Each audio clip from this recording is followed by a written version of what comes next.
जय दुर्गा भवानी माता को, आंजनेय स्वामी के, साईनाथ के, जय दुर्गा भवानी माता को, ఏడుకొండవాడ వెంకటరమణ గోవిందా గోవిందా. చన్నాలు చెప్పేటప్పుడు మాల చేయడం చెప్పండి.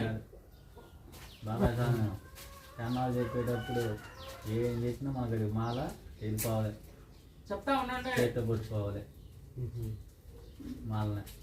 జై దుర్గా జై జై దుర్గా, జై దుర్గా, జై జై దుర్గా, జై భవానీ, జై జై భవానీ, జై భవానీ, జై జై భవానీ, జై శివాని, జై జై శివాని, జై శివాని, జై జై శివాని, జై శంకరి, జై జై శంకరి, జై శంకరి, జై జై శంకరి, జై శాంభవి, జై జై శాంభవి, జై శాంభవి, జై జై శాంభవి, జై గౌరీ, జై జై గౌరీ, జై గౌరీ, జై జై గౌరీ.